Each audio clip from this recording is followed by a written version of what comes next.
আমরা ভারতের সাথে রাইতে মিটিং করি। বাংলাদেশের জনগণ জানে কে কোন দল কারা ভারতের সাথে মিটিং করে, কাদের সাথে আত্মীয়তা ভারতের কাদের আত্মীয় স্বজন এখন পলায়ন করে ভারতে আছে এবং আগে কারা যায় ভারতে ছিলেন, এসবই বাংলাদেশের মানুষ জানে।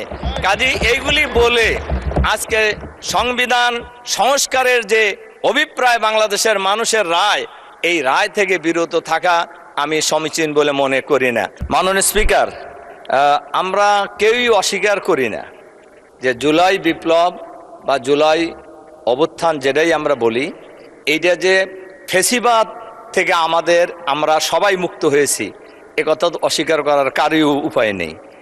এবং আমরা দীর্ঘ 16 বছর, যদি আমরা অন-11-এর সরকার ধরি তাহলে প্রায় 18 বছর এই দেশের মানুষ ফেসিবাদের কবলে ছিল, ফেসিবাদের জুলুম নির্যাতনের শিকার আমরা ছিলাম।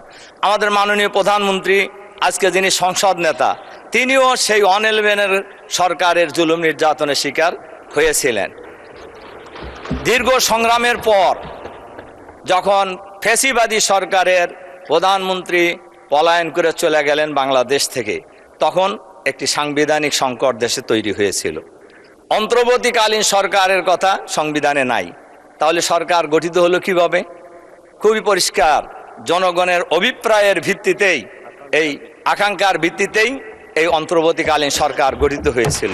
তাহলে বোঝা যায় সব জিনিস সব সময় সংবিধান ছাড়াও চলেছে।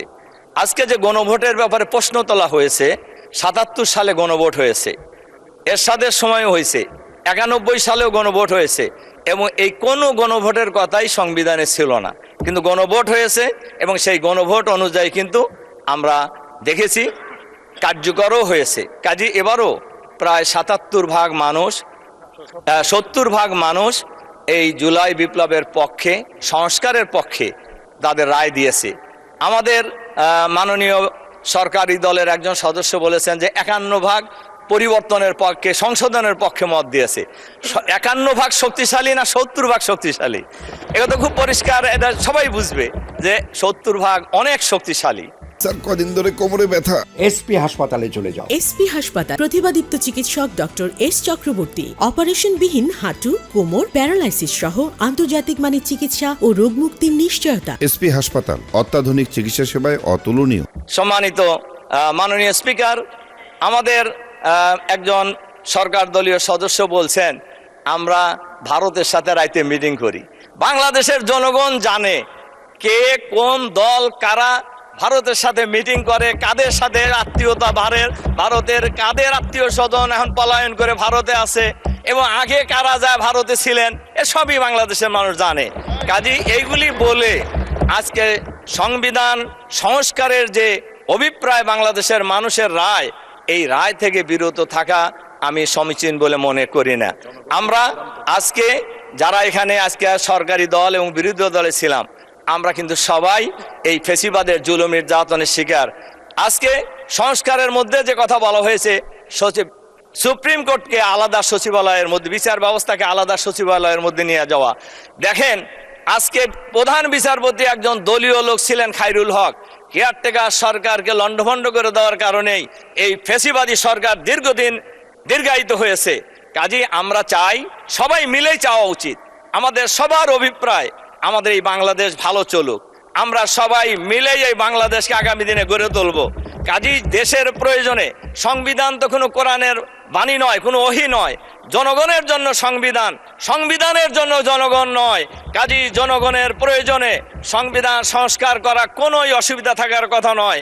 এজন্য আমি আপনাদের কাছে বিনয়ের সাথে এই অনুরোধ রাখতে চাই, আমরা যারা দেখেন সংবিধানের কথা, আমার খালি বারবার চোখ যেতেছে হলো সময়ের দিকে, ঘড়ির দিকে।